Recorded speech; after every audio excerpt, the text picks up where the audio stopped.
Welcome back to Australian 4x4 Adventures, guys. With my son here, and with the help of Terrain Tamer and Fabricating suspension, we are completely stripping down this 1FZ FE 80 series and rebuilding it, hopefully to become some sort of off-road animal that we can, you know, go out on weekends and break again and then refix it. And just for clarification, I'm not a mechanic. I have no idea what I'm doing with cars. I'm a cabinet maker. So for me to be tearing down cars and doing all this sort of stuff is completely new to me. But the idea of this complete series is for you guys to follow along, learn with me, and we can all learn together what not to do when you're doing these things with cars, and also hopefully to give you guys a bit of confidence to actually do this yourself. It's also some great time with the kids.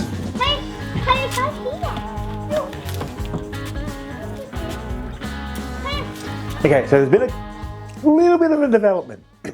The car's pretty good.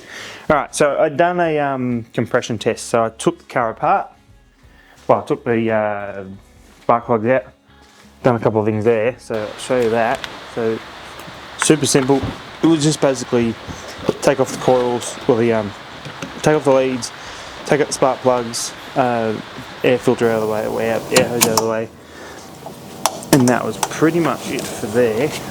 Once that was out, I'd done the compression test. So that was as simple as plug up my little adapter, turn the motor over, make sure I took out the EFI main fuse, which basically turns the fuel pump off so it doesn't pump fuel into the cylinders and give you a false reading, and obviously glaze up the cylinder heads. Got all the fuses out and done the compression test, and it's actually really good. Like, so from front to back, so front all the way to the back, I put everything in line. So I had 160, 160, 160, 155, 555, 160. So that's all of the cylinders within 5 psi of each. Pardon me, within 5 psi of each other, which is perfect. That's not a drama at all. Where it all kind of fell apart on me, cylinder number 5 turned out had a helicoil on it, and I've never dealt with helicoils before. Didn't even know what it was. Chucked it up on Insta and on my story, and a whole bunch of people told me it was a helicoil and all the rest of it, and I'm like, oh, joyful. Now I've got to try and figure out how to do that. So I've gone out and bought a helicoil kit, $100, mind you. So that's basically the reaming tools. I don't think I need, because it should already be threaded out for the helicoil. I've got the insertion tool and I've got the actual helicoils themselves, but I've never done it, so I've no idea what I'm doing really. But I'll give it a crack. Why not? But I'm not stopping there. I want to, and I'm going to, take off the rocket cover, which means take off the air intake manifold, take off the rocket cover, and then check the valve clearances as well.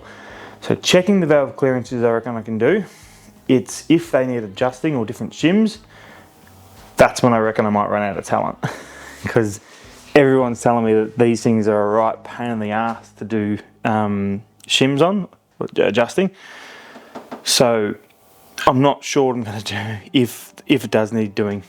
I've got a couple of mates who are mechanics who can do it, but none of them really seem keen to do it. So we'll see what happens there. But I think the very next stage is basically to get this air manifold off, get the rocket cover off, and just see what it is. I'm actually excited. I don't know why. Like, I first thought, oh, it's just going to be a quick, like, do a paint job and do this, and everything's just going to be done. I got a little bit scared that this is all going to take too long and it was all going to be too hard. But now I'm sort of getting into it, and I've learned a heap already, which is super cool. But I'm actually excited to pull the head off, or pull the rocket cover off, and have a look at that, and just do stuff that I haven't done before. I think I'm excited for that aspect of it.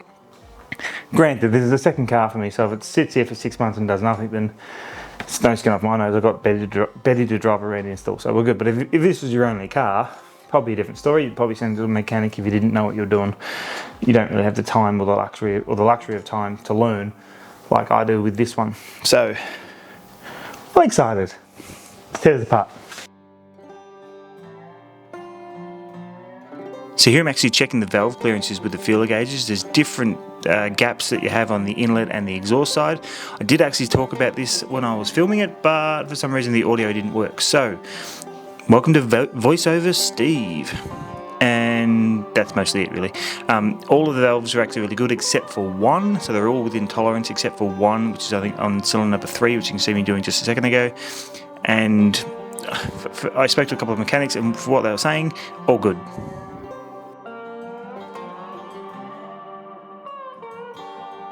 So I've been waiting on this bloody thread doctor guy to come out and do this helicoil for me because I'm not sure. In the meantime, I started ordering some parts. So Terrain Tamer are actually supporting this channel and supplying parts for the build. So thank you to Terrain Tamer, and obviously if you guys want to support me, support them by buying some stuff from Terrain Tamer because they're freaking awesome. Anyway, one of the things I wanted to change after, now I know that the compression is good and everything else, was fuel filter. These things are, it's a hell of a job to get out, tell you what. And then I wanted to do fuel pressure rail, fuel rail pressure, and a couple of other little things I want to check out afterwards, because if obviously the compression is good, it must not be motor related there, must be fuel related or air. So Terrain Tamer have sent me a full servicing kit, so we can change the oil, change the air filter, change the fuel filter, and a couple of other bits and bobs as well, which we'll go through soon. But just pull the fuel filter out, and hopefully it shows up. Like, that is brown. That's fuel. It shouldn't be brown. Like, look at, I don't think that's been changed in a long time. So that may be part of the issue of what's happening. That could be sort of restricting flow, which could be giving us bad pressure to the injectors. There's a whole multitude of reasons why. But obviously that fuel, you can see on the side of the bucket, like, it's dirty fuel. Obviously, granted, fuel is meant to be dirty inside fuel filters because it catches it. But yeah. Anyway, hopefully that's it. Got the new fuel filter. I'll bang that in now. I've got new banjo bolts, new washers for it as well. Also managed to pick up a new Helicoil control because that one on there is like siliconed up and just no. Anyway, so I've ordered that as well, so we'll change it at the same time. Just get into it. So new fuel filter comes with the little washers that you need to replace on the banjo bolts as well. Bought 2 new banjo bolts just in case. Well, they're like a couple bucks each, so there's no point in not to. But essentially these suckers, they're just new washers to go on the outside of the banjo. So there'll be one on this side of the banjo, one on the other side of it. So once I get that back into the car, I'll put the other ones in. They're going to be hard to get on though. That's going to be painful. But we'll get there. Alright. Let's bang this sucker in. So the previous owner had obviously had a bit of a crack at this because this is an aftermarket heater valve. It had Sikaflex silicon all over it and it was still leaking a little bit of coolant out of it. So ordered the parts from Terrain Tamer and trying to bang it on. It was actually harder to get it off than what it was to get it on. And the new bracket obviously has new mounts to go back into the firewall as well, so it sits there properly. I ended up actually trimming the hose down slightly so it fitted a little bit nicer. Alright, so that's the old one that they had on there. Hopefully that focuses.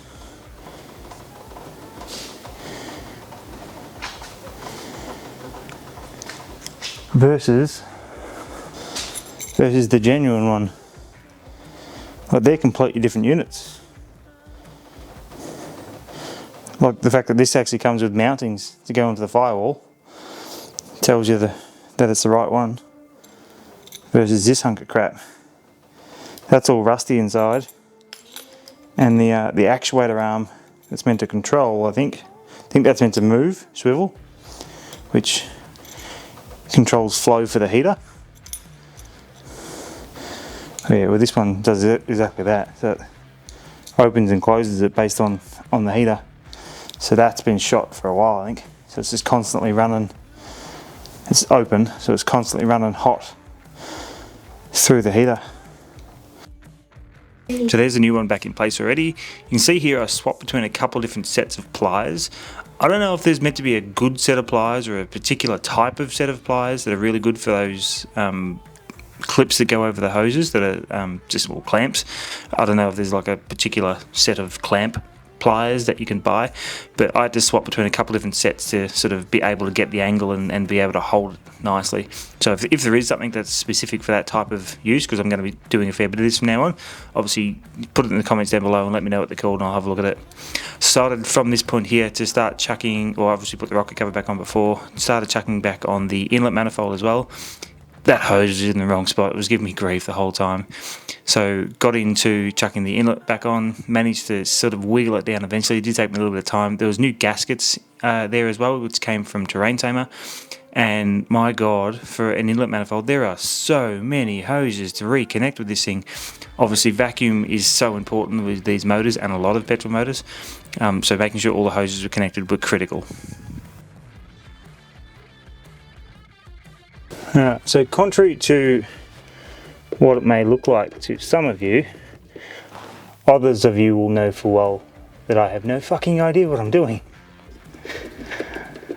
Honestly, this is the first time I've ever tried to pull a fuel sender, fuel pump, fuel thing apart to see what's wrong with it. I took a bit of a guess that it was a float and I've ordered a part for it from Terrain Tamer. It may or may not be right, I don't know. These screws look bloody brand new though, so chipping someone's head apart, so this might not be the problem. How do I even get that out? There's a big banjo bolt there. Oh, we're missing a screw. Yeah, right. Alright, so I managed to pull the fuel thingamabob out of the other thingamabob, and she's caked. It's pretty rusty in there. Like, that's pretty bad there. That doesn't look that old to me. I think that's the fuel, the pump itself, so it sucks it out of the tank. The filter's definitely caked in this random stuff. The float seems to be operational, but the sender box is covered in rust, so I'm tipping there's something wrong, hoping there's something wrong inside that. I'm going to come closer. So you can see that filter box is just caked, which might be the fuel issue as well. This is all rusty as hell. Even all the frame, well, it's just flaking off a bit. So I'm tipping them. Yeah, right. I don't know, like, you buy new parts of these or you just clean them, or like, does that come off? Oh, I'm dripping fuel on the ground. That's horrid. And there's like a tub inside the fuel tank which this slots into, and that's caked in this same crappy stuff. So I don't know. We have to do some research. We'll just do like some fuel tank cleaner, or whether we've actually got to pull the tank out and flush it, or whether just a couple of good tanks of like high octane fuel will help clear it out. I don't know. But some challenges that I'm willing to try and figure out. Like, that's rancid. It smells horrible.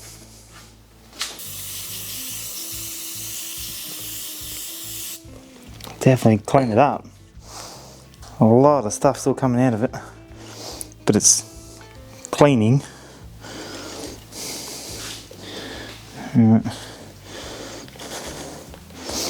I'll have to do some research whether this is replaceable or not, whether that's meant to just be cleaned. You'd think it'd be replaceable, surely.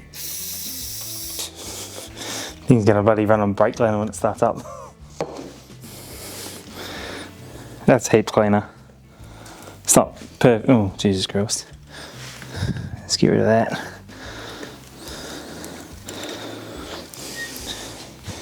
It's not perfect, but a whole lot better than what it was. Oh, you can actually see the filter inside here.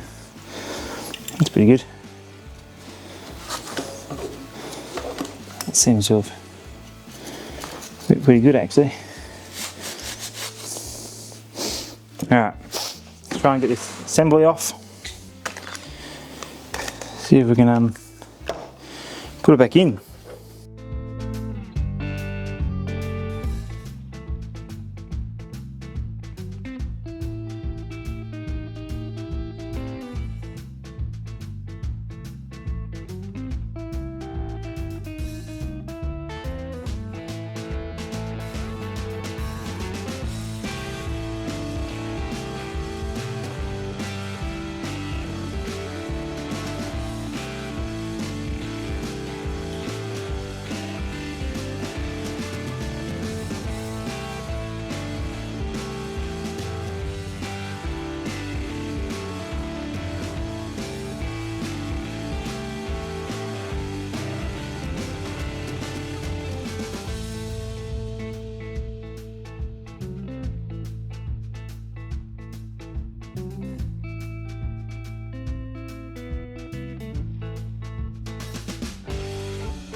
Alright, so I didn't show that part just then because I was dealing with fuel and I had gloves on. I didn't want to be touching the camera with fuel over my hand, so just drained the fuel tank because chucked it up on Insta and a whole bunch of people go, "Oh, your tank's screwed, man, you're going to have to take it out." Not what I want to do.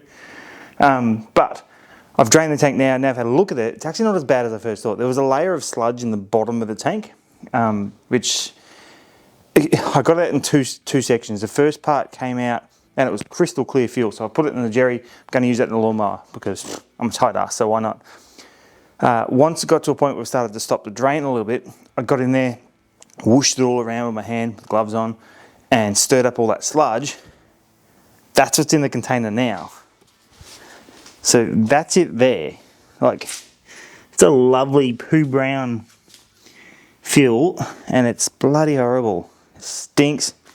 Like, it's got a rancid smell to it. It's horrible stuff. And then with some of the other good fuel that came out, I say good fuel, not so crap fuel, I've re-flushed out the line that was in there. So hopefully that makes it just a little bit better overall. Trying to make it a little bit lighter for you at the same time.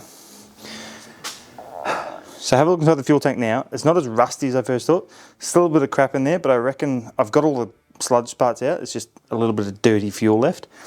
But it's empty. Once I fill it back up, put some actual proper fuel in there, it should flush it out enough. I'm probably gonna not put the fuel sender back in just yet. I did actually test out the new fuel sender to make sure the fuel gauge is working, so that's fixed that issue.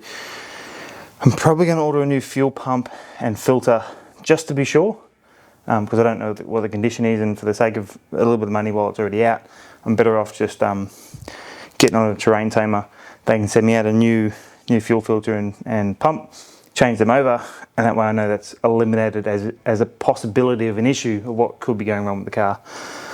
I've got a fair idea though, that's the issue of why it was running like crap. So anyway, I'll show you inside the tank. Hopefully it shows up.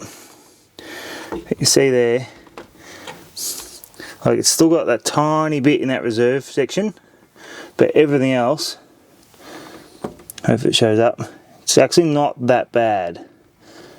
Like, it might look pretty bad on camera, but looking at it, like, I don't know if it's meant to be perfectly spotless or not, but it's the best I've got so far.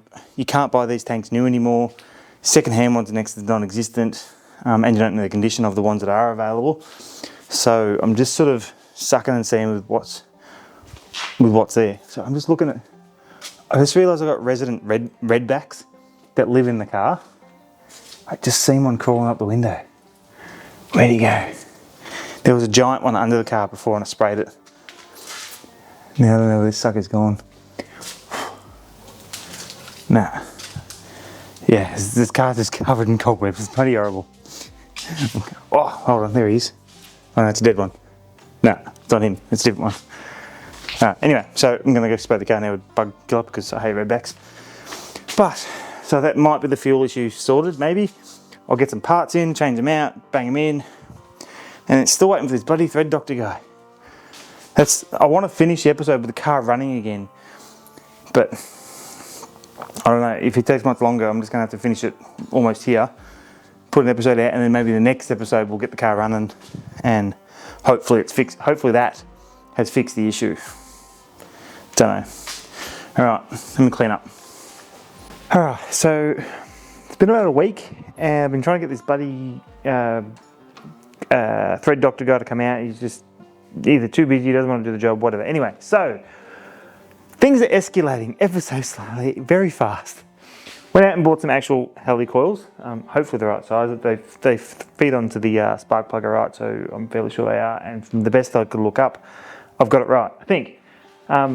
My drama was I couldn't find a tool that would get down the tube of the spark plug because it's like 200 mil long almost. Looked at all the tools that you could buy and they're like 100 mil long at tops, and it was just painful. So, because I can't get someone to come out and because I can't find the right tool to do it, I'm making my own, literally. I have a length of stainless steel rod that I had at work. I've actually got two, so I can make like a little handle on top. I've got to weld that on. I've cut a little groove, hopefully that shows up. Probably just going to show my face, I reckon, if I do that. I've cut a little groove in the end there, probably not going to show up, that essentially I can use to get the helicoil to go in. That's essentially all they sell you with a tool, with a handle on the end of it. This is just a really long version of it that I'm going to make myself. I honestly never thought that I would be doing motor stuff like this, let alone making my own damn tools to make it work. Alright, first things first, I think I've got to weld my little handle on the end there, so I've got something to turn it, and then I've got to try and see if I can actually get this thing to work. My theory is, worst case scenario, if I stuff the motor, I'm fairly sure Terrain Tamer has enough parts for me to replace the motor, so let's just give it a go.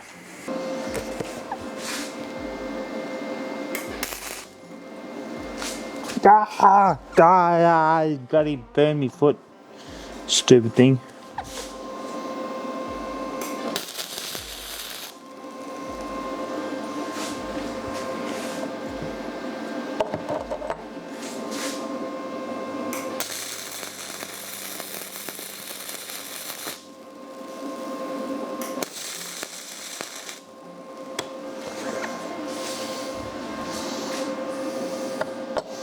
Alright, so it's not the prettiest weld. Look at that. See if that focuses. But it will get the job done, considering it's going to be a tool that I use once, hopefully use this once. And yeah. Alright, so it's literally, ooh, that's still really hot. Stick it in the hole and twist in my helicoil. God, I hope this works. Alright, just to really quickly explain how this is meant to work, is a little groove in the end.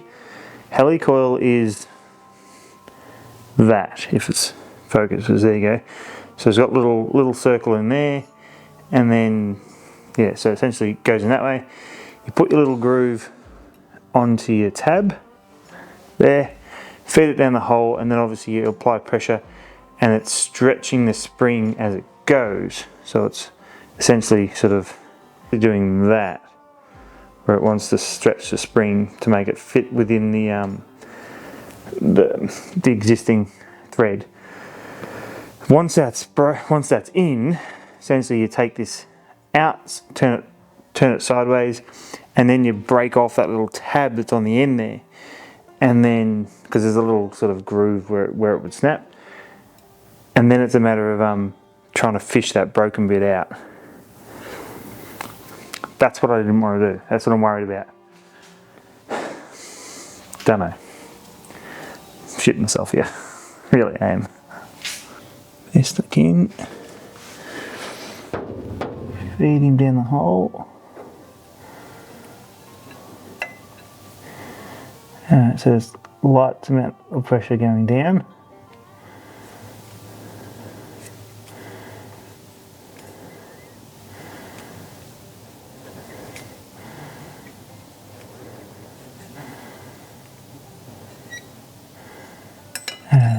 I just want to maybe the camera down there.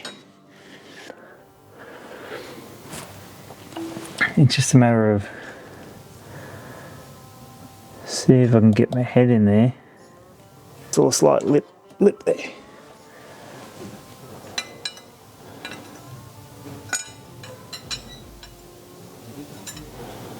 Yeah, there's my thing.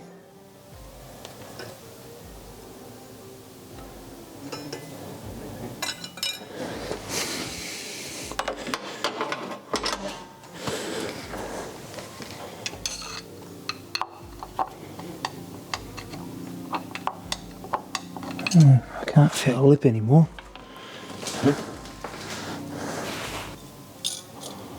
Alright, yeah, so I can still feel a lip there. Yeah, just still gotta go more. That's good, at least I can feel it.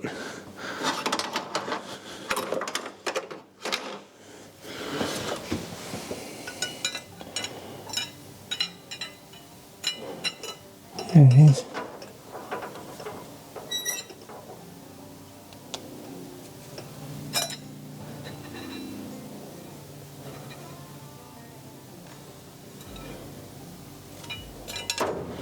Alright, so I just felt the bottom pop through.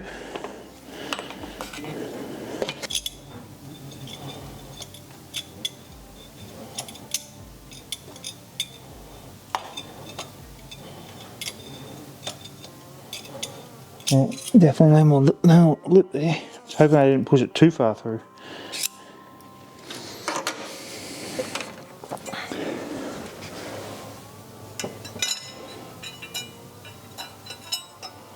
I wonder if I can.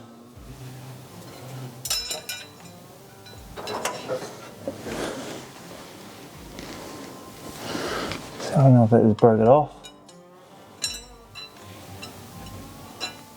No.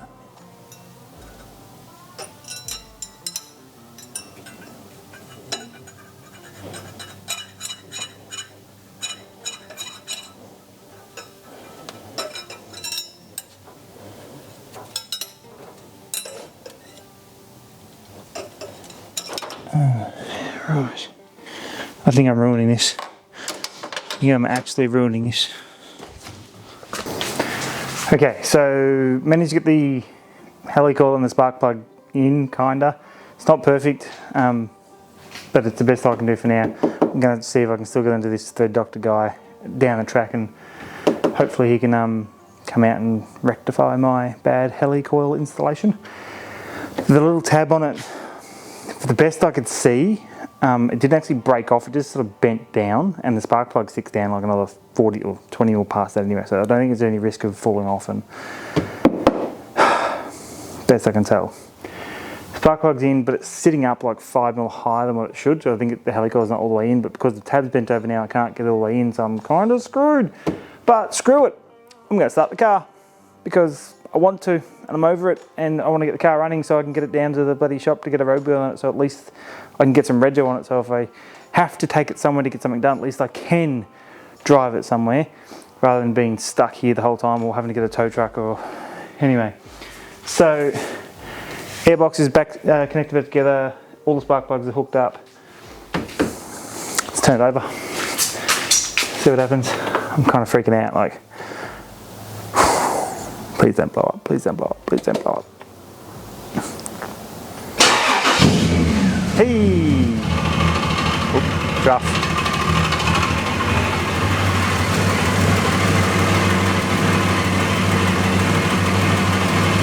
Yeah, right. So that's actually a little bit smoother than what it was last time, so I think we've obviously helped something. The rattle you can hear is the exhaust, so forget that. A little bit lumpy, but that could be bad fuel still because we've still got crappy fuel on it. Alright, it runs! Cool! Happy days! Alright, I'm going to turn it off before, or blowing a fair bit of smoke still out the back. So I don't know. I'm not a mechanic, I don't know what's going on, but I'm going to turn it off before it asphyxiates me in here. Asphyxiation? Yeah, whatever that word is. Alright, that was a mission and a half. Hope you guys enjoyed this first episode. Obviously tore it down, put it back together, and it's still running. It's like, yes, winning at life right there. Time to, I want to try and get this down to full drive shop. I'm not going to mention who it is just yet, just in case they change their mind. I want them to give me a bit of a rundown, and I'll make an episode about it, on how to get roadworthy on an old car like this. Like, I want to go there, they're going to put it up on the hoist for me and just have a look at all of the bits and pieces that need doing for them to be satisfied to give me a roadworthy on the car. I'll come back, do all those bits and pieces, and hopefully we're good to go. Like, we can hit some tracks. There's going to be 2 sponsors for this series on the 80 series. One, obviously, I've mentioned already, was being Terrain Tamer. As I said before, go support them who support me. Honestly, I ordered parts and they're here like the next day. They're super quick. Other one's going to be Falcon Suspension. They're going to sort out all the suspension side of the thing. That is it. No more sponsors on this particular build or this part of the channel. I'm done with it. That's all I want. I don't want this to become this big budget, huge thing. I'm just trying to make this a little bit cost neutral for me, kind of, because I'm not made of money and YouTube doesn't pay me much. So if you guys want to like and subscribe, it really does help out the channel, helps me out, helps me grow, and hopefully I can actually produce some better content if I can dedicate a bit more time to this and not have to be at work as much. But it is what it is. If you don't like it, that's cool as well. Thanks for watching. Hope you enjoyed it all. Don't forget to like, subscribe, leave a comment down below, and see you next week.